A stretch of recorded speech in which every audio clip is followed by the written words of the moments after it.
Cuando me acerqué a la ciudad sin nombre, supe que estaba maldita. Viajaba por un valle árido y terrible bajo la luna, y a lo lejos la vi sobresalir misteriosamente por encima de las arenas, como partes de un cadáver pueden sobresalir de una tumba mal hecha. El miedo hablaba desde las piedras desgastadas por la edad de este viejo superviviente del diluvio, este bisabuelo de la pirámide más antigua, y un aura sin vista me repelió y me obligó a retirarme de antiguos y siniestros secretos que ningún hombre debería ver y que ningún otro hombre se había atrevido a ver. Remota en el desierto de Arabia yace la ciudad sin nombre, desmoronándose e inarticulada, sus bajos muros casi ocultos por las arenas de incontables edades. Así debió de ser antes de que se colocaran las primeras piedras de Memphis y cuando aún no se habían cocido los ladrillos de Babilonia. No existe ninguna leyenda tan antigua como para darle un nombre o recordar que alguna vez estuvo viva, pero se cuenta en susurros alrededor de las hogueras y las abuelas murmuran sobre ella en las tiendas de los jeques, de modo que todas las tribus la rehuyen sin saber muy bien por qué. Abdul al-Jazred, el poeta loco, soñó con este lugar la noche antes de cantar su inexplicable copla. No está muerto lo que puede yacer eternamente. Y con extraños eones, incluso la muerte puede morir. Debería haber sabido que los árabes tenían buenas razones para rehuir la ciudad sin nombre, la ciudad de la que se habla en extrañas historias, pero que ningún hombre vivo ha visto. Solo yo la he visto, y por eso ningún otro rostro muestra líneas de miedo tan horribles como el mío. Por eso ningún otro hombre tiembla tan horriblemente cuando el viento nocturno sacude las ventanas. Cuando me topé con ella en la espantosa quietud de un sueño interminable, me miró, helada por los rayos de una luna fría, en medio del calor del desierto. Y cuando le devolví la mirada, olvidé mi triunfo por haberla encontrado y me detuve con mi camello a esperar el amanecer. Durante horas esperé, hasta que el este se volvió gris y las estrellas se apagaron, y el gris se convirtió en luz rosada bordeada de oro. Oí un gemido y vi una tormenta de arena agitándose entre las piedras antiguas, aunque el cielo estaba despejado y las vastas extensiones del desierto inmóviles. Entonces, de repente, por encima del borde del desierto, apareció el borde ardiente del sol, visto a través de la pequeña tormenta de arena que se alejaba, y en mi estado febril imaginé que desde alguna remota profundidad llegaba un estruendo de metal musical para aclamar al disco ardiente como Memnón lo aclama desde las orillas del Nilo. Mis oídos zumbaban y mi imaginación bullía mientras conducía mi camello lentamente por la arena hacia aquel lugar sin voz, aquel lugar que solo yo entre los hombres vivos había visto. Entré y salí entre los cimientos sin forma de casas y lugares por los que deambulé, sin encontrar ni una sola talla o inscripción que me hablara de aquellos hombres, si es que eran hombres, que construyeron esta ciudad y la habitaron hace tanto tiempo. La antigüedad del lugar era malsana y ansiaba encontrar algún signo o dispositivo que probase que la ciudad había sido realmente construida por el hombre. Había ciertas proporciones y dimensiones en las ruinas que no me gustaban. Llevaba conmigo muchas herramientas y excavé mucho entre los muros de los edificios destruidos, pero los progresos fueron lentos y no se descubrió nada significativo. Cuando volvió la noche y la luna, sentí un viento helado que me infundió nuevo temor, de modo que no me atreví a permanecer en la ciudad. Y cuando salí fuera de las antiguas murallas para dormir, una pequeña y suspirante tormenta de arena se acumuló detrás de mí, soplando sobre las piedras grises, aunque la luna estaba brillante y la mayor parte del desierto inmóvil. Me desperté justo al amanecer de un desfile de sueños horribles, con los oídos zumbándome como por un tañido metálico. Vi que el sol se asomaba rojizo a través de las últimas ráfagas de una pequeña tormenta de arena que se cernía sobre la ciudad sin nombre y marcaba la quietud del resto del paisaje.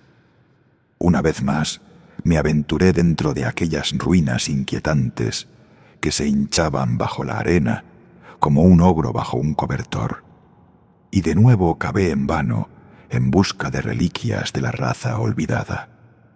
A mediodía descansé, y por la tarde pasé mucho tiempo rastreando las murallas y las antiguas calles y los contornos de los edificios casi desaparecidos. Me di cuenta de que la ciudad había sido realmente poderosa y me pregunté de dónde procedía su grandeza. Me imaginé todos los esplendores de una época tan lejana que Caldea no podía recordarla, y pensé en Sarnath, la condenada, que se alzaba en la tierra de Mnar cuando la humanidad era joven, y en Ib, que fue tallada en piedra gris antes de que existiera la humanidad. De pronto llegué a un lugar donde la roca del lecho se elevaba a través de la arena y formaba un acantilado bajo, y aquí vi con alegría lo que parecía prometer nuevas huellas del pueblo antediluviano, escarbadas rudamente en la cara del acantilado. Estaban las fachadas inconfundibles de varias casas o templos de roca, pequeños y achaparrados, cuyos interiores podían conservar muchos secretos de épocas demasiado remotas para calcularlos, aunque las tormentas de arena habían borrado hacía tiempo cualquier escultura que pudiera haber en el exterior. Muy bajas y llenas de arena eran todas las oscuras aberturas cercanas a mí, pero me abrí paso con mi pala y me arrastré a través de ellas, llevando una antorcha para revelar los misterios que pudieran contener. Cuando estuve dentro, vi que la caverna era realmente un templo, y contemplé signos evidentes de la raza que había vivido y rendido culto antes de que el desierto fuera desierto. No faltaban altares primitivos, pilares y nichos, todos curiosamente bajos, y aunque no vi esculturas ni frescos, había muchas piedras singulares claramente modeladas en símbolos por medios artificiales. La profundidad de la cámara cincelada era muy extraña, pues apenas podía arrodillarme, pero el área era tan grande que mi antorcha solo mostraba una parte a la vez. Me estremecí extrañamente en algunos de los rincones más alejados, pues ciertos altares y piedras me sugirieron ritos olvidados de naturaleza terrible, repugnante e inexplicable, y me hicieron preguntarme qué clase de hombres podrían haber construido y frecuentado un templo semejante. Cuando hube visto todo lo que el lugar contenía, me arrastré fuera de nuevo, ávido de encontrar lo que los templos pudieran depararme. Se acercaba la noche, pero las cosas tangibles que había visto hacían que la curiosidad fuera más fuerte que el miedo, de modo que no huí de las largas sombras de la luna que me habían intimidado la primera vez que vi la ciudad sin nombre. En el crepúsculo despejé otra abertura y con una nueva antorcha me arrastré hasta ella, encontrando más piedras y símbolos vagos, aunque nada más definido que lo que contenía el otro templo. La sala era igual de baja, pero mucho menos ancha, y terminaba en un pasadizo muy estrecho, atestado de santuarios oscuros y crípticos. Estaba curioseando sobre estos santuarios cuando el ruido del viento y de mi camello fuera rompió la quietud y me hizo salir para ver qué podía haber asustado a la bestia. La luna brillaba vívidamente sobre las primitivas ruinas, iluminando una densa nube de arena que parecía soplada por un viento fuerte, pero decreciente, desde algún punto del acantilado que tenía delante. Sabía que era ese viento gélido y arenoso el que había molestado al camello y estaba a punto de llevarlo a un lugar mejor resguardado, cuando por casualidad levanté la vista y vi que no había viento en lo alto del acantilado. Esto me asombró y me hizo temer de nuevo, pero enseguida recordé los repentinos vientos locales que había visto y oído antes al amanecer y al atardecer, y juzgué que era algo normal. Decidí que procedía de alguna fisura rocosa que conducía a una cueva, y observé la turbulenta arena para rastrearla hasta su fuente. Pronto percibí que procedía del negro orificio de un templo a gran distancia al sur de mí, casi fuera de mi vista. Contra la nube de arena que me asfixiaba, me dirigí hacia el templo, que a medida que me acercaba, parecía más grande que el resto y mostraba una puerta mucho menos obstruida por la arena apelmazada. Habría entrado si la terrible fuerza del viento helado no hubiera estado a punto de apagar mi antorcha. Salía enloquecido por la oscura puerta, suspirando misteriosamente al remover la arena y esparcirse entre las extrañas ruinas. Pronto se hizo más tenue y la arena se aquietó más y más, hasta que por fin todo volvió a la calma. Pero una presencia parecía acechar entre las piedras espectrales de la ciudad, y cuando miré a la luna parecía temblar como si se reflejara en aguas inquietas. Estaba más asustado de lo que podía explicar, pero no lo suficiente como para saciar mi sed de asombro. Así que en cuanto el viento desapareció, crucé a la cámara oscura de donde había venido. Este templo, como había imaginado desde el exterior, era más grande que cualquiera de los que había visitado antes, y presumiblemente era una caverna natural, ya que recibía vientos de alguna región más allá. Aquí podía mantenerme en pie, pero vi que las piedras y los altares eran tan bajos como los de los otros templos. En las paredes y el techo contemplé por primera vez algunos rastros del arte pictórico de la antigua raza, curiosas vetas rizadas de pintura que casi se habían desvanecido o desmoronado. Y en dos de los altares vi con creciente excitación un laberinto de tallas curvilíneas bien elaboradas. Mientras sostenía mi antorcha en alto, me pareció que la forma del techo era demasiado regular para ser natural, y me pregunté en qué habrían trabajado primero los talladores de piedra prehistóricos. Su habilidad como ingenieros debía de ser enorme. Entonces, un resplandor más brillante de la fantástica llama mostró la forma que yo había estado buscando, la abertura a aquellos abismos más remotos de donde había soplado el viento repentino, y me desmayé al ver que era una puerta pequeña y claramente artificial, cincelada en la roca maciza.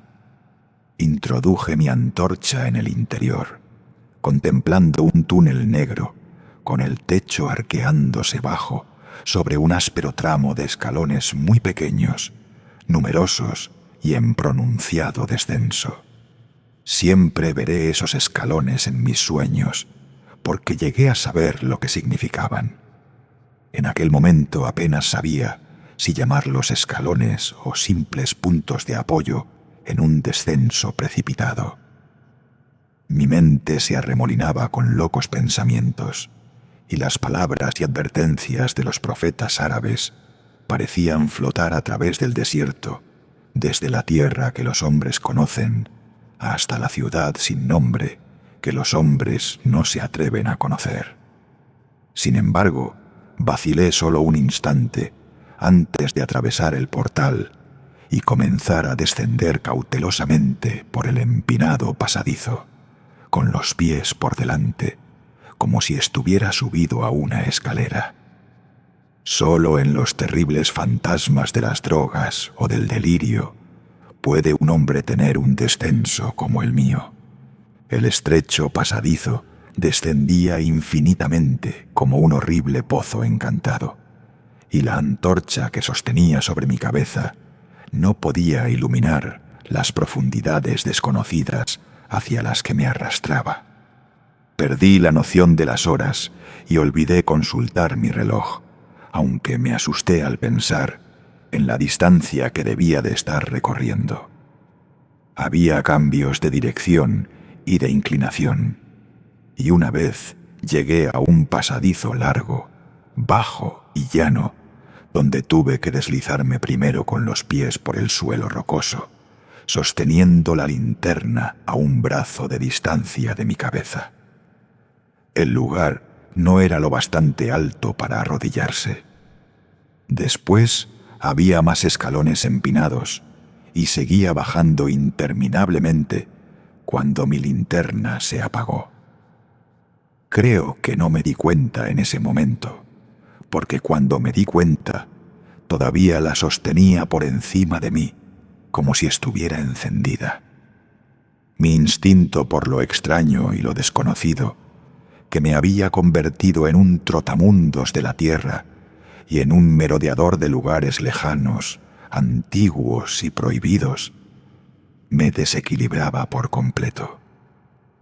En la oscuridad pasaron por mi mente fragmentos de mi preciado tesoro de sabiduría daemónica, frases de Al-Azred, el árabe loco, párrafos de las pesadillas apócrifas de Damascio y líneas infames de la delirante Image du Monde de Gautier de Metz. Repetí extraños extractos y murmuré sobre Afrasiab y los demonios que flotaban con él por el Oxus. Más tarde, canturreé una y otra vez una frase de uno de los cuentos de Lord Dunsany: la irreverberable negrura del abismo. Una vez, cuando el descenso se hizo asombrosamente empinado, recité algo cantado de Thomas Moore, hasta que temí recitar más. Un depósito de oscuridad negro, como los calderos de las brujas cuando se llenan, con drogas lunares destiladas en el eclipse, inclinándome para ver si podía pasar un pie. A través de ese abismo vi, debajo, tan lejos como la visión podía explorar, los lados del muelle tan lisos como el cristal, como si estuvieran barnizados, con esa oscura brea que el asiento de la muerte arroja sobre su viscosa orilla. El tiempo había dejado de existir cuando mis pies volvieron a tocar un suelo llano y me encontré en un lugar ligeramente más alto que las habitaciones de los dos templos más pequeños, ahora tan incalculablemente por encima de mi cabeza. No podía ponerme de pie, pero sí arrodillarme, y en la oscuridad me arrastré de un lado a otro al azar. Pronto supe que me hallaba en un estrecho pasadizo, cuyas paredes estaban revestidas de cajas de madera con frentes de cristal. Como en aquel lugar paleozoico y abismal, me parecía ver cosas como madera pulida y cristal, Me estremecí ante las posibles implicaciones. Al parecer, las vitrinas estaban dispuestas a lo largo de cada lado del pasadizo, a intervalos regulares, y eran oblongas y horizontales, horriblemente parecidas a ataúdes por su forma y tamaño. Cuando intenté mover 2 o 3 para examinarlas más detenidamente, descubrí que estaban firmemente sujetas. Vi que el pasadizo era largo, así que avancé rápidamente, arrastrándome, lo que me habría parecido horrible si cualquier ojo me hubiera observado en la negrura. De vez en cuando cruzaba de un lado a otro para palpar lo que me rodeaba y asegurarme de que las paredes y las hileras de cajas seguían extendidas. El hombre está tan acostumbrado a pensar visualmente que casi olvidé la oscuridad e imaginé el interminable pasillo de madera y cristal en su monotonía de tachones bajos, como si lo viera. Y entonces, en un momento de emoción indescriptible, lo vi. No sabría decir en qué momento mi fantasía se fundió con la visión real, pero se produjo un resplandor gradual y de repente supe que veía los tenues contornos de un pasillo y las vitrinas revelados por una fosforescencia subterránea desconocida.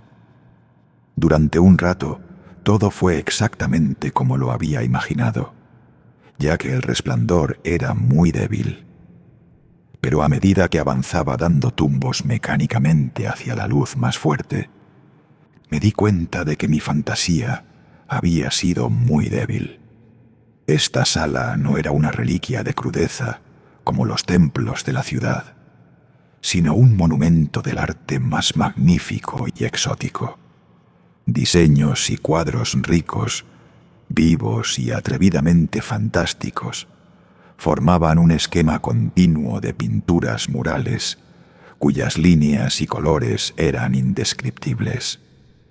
Las vitrinas eran de una extraña madera dorada, con frentes de cristal exquisito, y contenían las formas momificadas de criaturas que superaban en grotesco los sueños más caóticos del hombre. Es imposible dar una idea de estas monstruosidades. Eran del tipo de los reptiles, con líneas corporales que sugerían a veces el cocodrilo, a veces la foca, pero más a menudo nada de lo que el naturalista o el paleontólogo hubieran oído jamás. Su tamaño se aproximaba al de un hombre pequeño, y sus patas delanteras tenían pies delicados y evidentes, curiosamente parecidos a manos y dedos humanos. Pero lo más extraño de todo eran sus cabezas, que presentaban un contorno que violaba todos los principios biológicos conocidos. A nada pueden compararse bien tales cosas. En un instante pensé en comparaciones tan variadas como el gato, la rana toro, el mítico sátiro y el ser humano. Ni el mismísimo Jove había tenido una frente tan colosal y protuberante.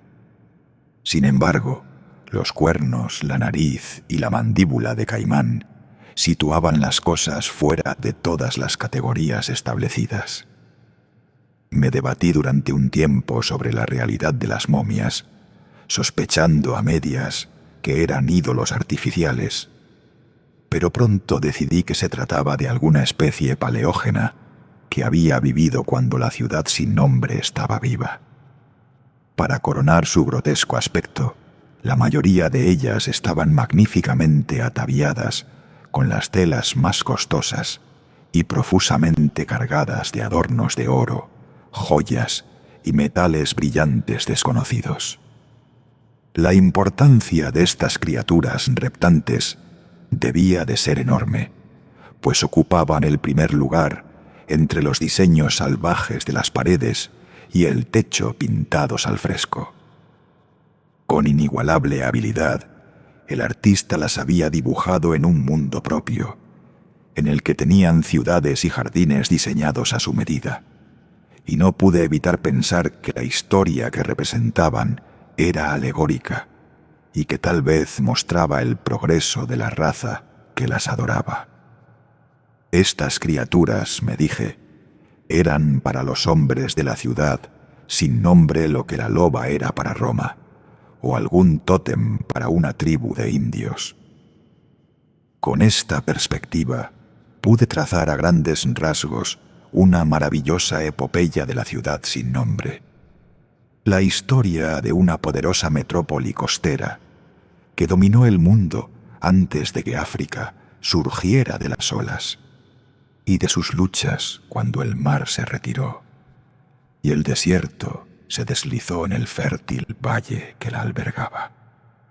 Vi sus guerras y triunfos, sus problemas y derrotas, y después su terrible lucha contra el desierto, cuando miles de sus habitantes, representados aquí en alegoría por los grotescos reptilese, vieron obligados a abrirse paso a través de las rocas de una manera maravillosa hacia otro mundo del que les habían hablado sus profetas.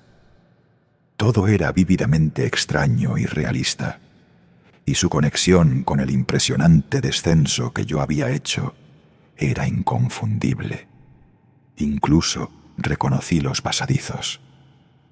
Mientras me arrastraba por el corredor hacia la luz más clara, vi las últimas etapas de la epopeya pintada. La partida de la raza que había habitado la ciudad sin nombre y el valle circundante durante 10 millones de años. La raza cuyas almas se resistían a abandonar las escenas que sus cuerpos habían conocido durante tanto tiempo, donde se habían asentado como nómadas en la juventud de la tierra, tallando en la roca virgen aquellos santuarios primigenios a los que nunca habían dejado de rendir culto. Ahora que la luz era mejor, estudié las imágenes más de cerca y, recordando que los extraños reptiles debían representar a los hombres desconocidos, reflexioné sobre las costumbres de la ciudad sin nombre. Muchas cosas eran peculiares e inexplicables. La civilización, que incluía un alfabeto escrito, se había elevado aparentemente a un orden superior al de aquellas civilizaciones inconmensurablemente posteriores de Egipto y Caldea. Sin embargo, había curiosas omisiones. Por ejemplo, no pude encontrar imágenes que representaran muertes o costumbres funerarias, salvo las relacionadas con guerras, violencia y plagas. Y me sorprendió la reticencia mostrada ante la muerte natural. Era como si se hubiera fomentado un ideal de inmortalidad, como una alegre ilusión. Todavía más cerca del final del pasaje, se pintaban escenas de la mayor pintoresquismo y extravagancia. Vistas contrastadas de la ciudad, sin nombre en su deserción y creciente ruina, y del extraño nuevo reino del paraíso al que la raza se había abierto camino a través de la piedra. En estas vistas, la ciudad y el valle desértico se mostraban siempre a la luz de la luna, con nimbos dorados que se cernían sobre los muros caídos y que revelaban a medias la espléndida perfección de tiempos pasados, mostrada de forma espectral y evasiva por el artista. Las escenas paradisíacas eran casi demasiado extravagantes para ser creídas, retratando un mundo oculto de día eterno, lleno de ciudades gloriosas y colinas y valles etéreos. Al final, me pareció ver signos de un anticlímax artístico. Las pinturas eran menos hábiles y mucho más extrañas que las escenas anteriores, incluso las más salvajes. Parecían registrar una lenta decadencia del antiguo pueblo, unida a una creciente ferocidad hacia el mundo exterior, del que había sido expulsado por el desierto. Las formas del pueblo, siempre representadas por los reptiles sagrados, parecían estar consumiéndose gradualmente, aunque su espíritu, tal como se mostraba flotando sobre las ruinas a la luz de la luna, aumentaba en proporción. Sacerdotes demacrados, mostrados como reptiles con túnicas ornamentadas, maldecían el aire superior y a todos los que lo respiraban. Y una terrible escena final mostraba a un hombre de aspecto primitivo, tal vez un pionero de la antigua Irem, la ciudad de los pilares, despedazado por miembros de la raza más antigua. Recuerdo cómo los árabes temen a la ciudad sin nombre, y me alegré de que más allá de este lugar, las paredes grises y el techo estuvieran desnudos. Mientras contemplaba el desfile de la historia mural, me había acercado mucho al final de la sala de techo bajo, y fui consciente de una puerta por la que entraba toda la fosforescencia iluminadora. Arrastrándome hasta ella, exclamé en voz alta con trascendente asombro lo que había más allá. Pues en lugar de otras cámaras más luminosas, solo había un vacío ilimitado de resplandor uniforme, como el que uno podría imaginarse al contemplar desde la cima del monte Everest un mar de niebla iluminada por el sol. Detrás de mí había un pasadizo tan estrecho que no podía mantenerme erguido en él. Ante mí había una infinidad de resplandores subterráneos. Bajando desde el pasadizo hacia el abismo, había una empinada escalinata, pequeños y numerosos escalones como los de los pasadizos negros que había atravesado. Pero a los pocos metros, los vapores incandescentes lo ocultaban todo.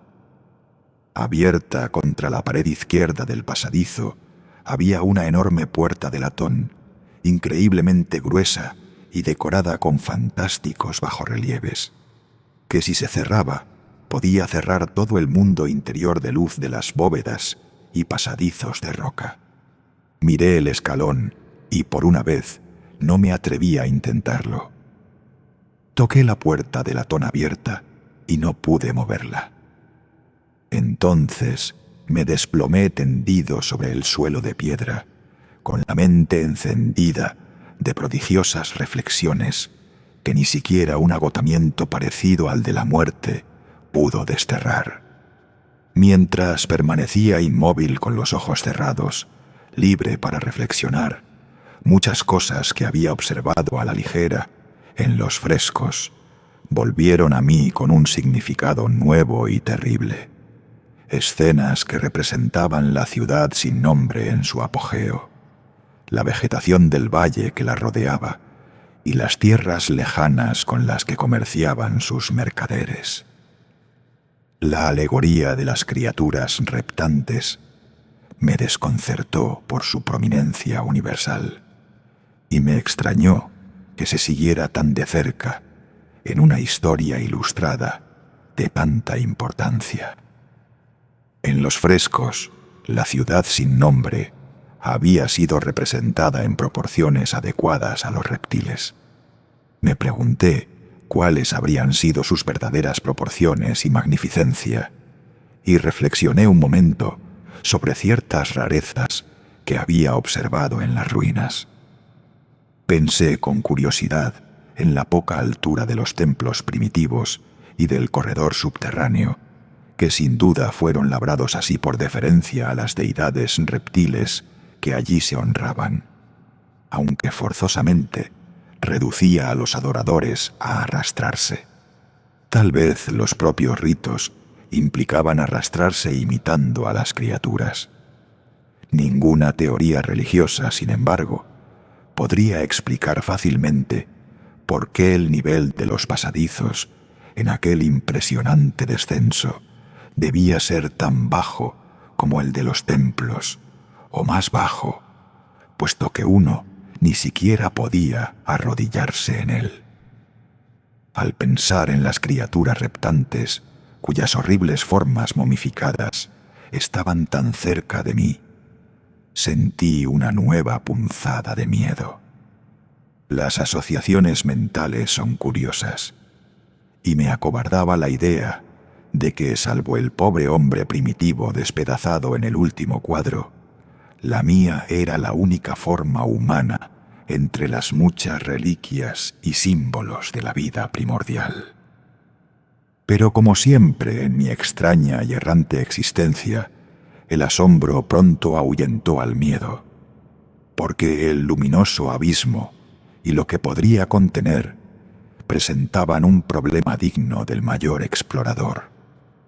No podía dudar de que un extraño mundo de misterio se hallaba más allá de aquel tramo de escalones peculiarmente pequeños, y esperaba encontrar allí los recuerdos humanos que el corredor pintado no me había proporcionado. Los frescos habían representado ciudades y valles increíbles en este reino inferior, y mi imaginación se detuvo en las ricas y colosales ruinas que me esperaban. Mis temores se referían más al pasado que al futuro. Ni siquiera el horror físico de mi posición en aquel estrecho corredor de reptiles muertos y frescos antediluvianos, a kilómetros por debajo del mundo que conocía y frente a otro mundo de luz y niebla espeluznantes, podía igualar el pavor letal que sentía ante la antigüedad abismal de la escena y su alma. Desde las piedras primigenias y los templos excavados en la roca de la ciudad sin nombre, parecía asomarse una antigüedad tan vasta que resultaba difícil medirla, mientras que los últimos de los asombrosos mapas de los frescos mostraban océanos y continentes olvidados por el hombre, con solo algunos contornos vagamente familiares. Nadie podría decir lo que había sucedido en las eras geológicas transcurridas desde que cesaron las pinturas y la raza que odiaba a la muerte sucumbió resentida a la decadencia. La vida había bullido una vez en estas cavernas y en el luminoso reino del más allá. Ahora estaba solo con reliquias vívidas y temblaba al pensar en las incontables edades a través de las cuales estas reliquias habían mantenido una silenciosa vigilia desierta. De pronto me sobrevino otra ráfaga de ese miedo agudo que se había apoderado de mí intermitentemente desde que vi por primera vez el terrible valle y la ciudad sin nombre bajo la fría luna. Y a pesar de mi agotamiento, me encontré poniéndome frenéticamente en posición sentada y mirando hacia atrás a lo largo del corredor negro, hacia los túneles que se elevaban hacia el mundo exterior. Mis sensaciones eran como las que me habían hecho rehuir la ciudad sin nombre por la noche, y eran tan inexplicables como conmovedoras. En otro momento, sin embargo, recibí una conmoción aún mayor en forma de un sonido definido, el primero que había roto el silencio absoluto de aquellas profundidades sepulcrales. Era un gemido grave y profundo, como el de una multitud lejana de espíritus condenados, y provenía de la dirección en que yo miraba. Su volumen creció rápidamente, hasta que pronto reverberó por todo el pasadizo bajo, y al mismo tiempo fui consciente de una creciente corriente de aire antiguo que también fluía desde los túneles y la ciudad de arriba. El contacto con este aire pareció devolverme el equilibrio, pues recordé al instante las repentinas ráfagas que se habían levantado en torno a la boca del abismo, cada atardecer y cada amanecer, una de las cuales me había revelado, en efecto, los túneles ocultos. Miré mi reloj y vi que el amanecer estaba cerca, así que me preparé para resistir el vendaval que bajaba hacia su hogar en la caverna, como lo había hecho al atardecer. Mi temor volvió a disminuir, pues un fenómeno natural tiende a disipar las cavilaciones sobre lo desconocido. El viento nocturno, chillón y quejumbroso, se precipitaba cada vez con más locura en el golfo de la tierra interior. Me dejé caer de nuevo y me agarré en vano al suelo, por miedo a ser arrastrado por la puerta abierta hacia el abismo fosforescente. No esperaba semejante furia, y al darme cuenta de que mi cuerpo se deslizaba hacia el abismo, me asaltaron 1000 nuevos terrores de aprensión e imaginación. La malignidad de la explosión despertó fantasías increíbles. Una vez más me comparé estremecedoramente con la única imagen humana en aquel espantoso corredor. El hombre que fue despedazado por la raza sin nombre, porque en las garras diabólicas de las corrientes arremolinadas parecía habitar una rabia vengativa, tanto más fuerte cuanto que era en gran parte impotente. Creo que grité frenéticamente cerca del último. Casi enloquecí de los aullantes espectros de viento. Intenté arrastrarme contra el torrente invisible y asesino, pero ni siquiera pude sostenerme mientras me empujaban lenta e inexorablemente hacia el mundo desconocido. Finalmente, la razón debió de quebrarse por completo, pues caí balbuceando una y otra vez aquella inexplicable copla del loco árabe Al-Hazred, que soñaba con la ciudad sin nombre. No está muerto lo que puede yacer eternamente. Y con extraños eones, incluso la muerte puede morir. Solo los sombríos dioses del desierto saben lo que realmente ocurrió.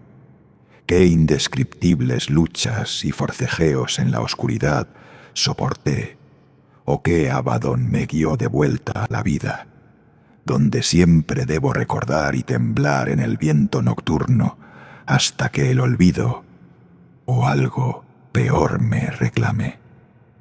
Monstruoso, antinatural, colosal, era aquello, demasiado más allá de todas las ideas del hombre, para ser creído, excepto en las silenciosas y malditas pequeñas horas de la mañana, cuando uno no puede dormir. He dicho que la furia de la ráfaga era infernal, cacodaemoníaca, y que sus voces eran horribles, con la crueldad contenida de eternidades desoladas. De pronto esas voces, aún caóticas ante mí, parecieron a mi cerebro palpitante tomar forma, articulada detrás de mí. Y allá abajo, en la tumba de innumerables antigüedades muertas hace eones, a leguas por debajo del mundo de los hombres, iluminado por el alba, oí las espantosas maldiciones y gruñidos de demonios de lenguas extrañas. Al volverme, vi perfilado contra el éter luminoso del abismo lo que no podía verse contra el crepúsculo del corredor. Una horda de pesadilla de demonios que se precipitaban. Demonios distorsionados por el odio, grotescamente ataviados, medio transparentes, de una raza que nadie podría confundir. Los reptiles rastreros de la ciudad sin nombre. Y cuando el viento se desvaneció, me sumergí en la oscuridad macabra de las entrañas de la tierra, pues detrás de la última de las criaturas, la gran puerta de bronce se cerró con un ensordecedor tañido de música metálica, cuyas reverberaciones se extendieron por el mundo lejano para aclamar al sol naciente, como Memnón lo aclama desde las orillas del Nilo. Gracias por leer este libro de Alejandría.com. Descubre nuestra colección de obras de dominio público en castellano en nuestra web. Libro descargado. en alejandria.com, tu sitio web de obras de dominio público. Esperamos que lo disfrutéis. La ciudad sin nombre. H. P. Lovecraft. Publicado 1921. Fuente en .wikisource. Traducción: Alejandría.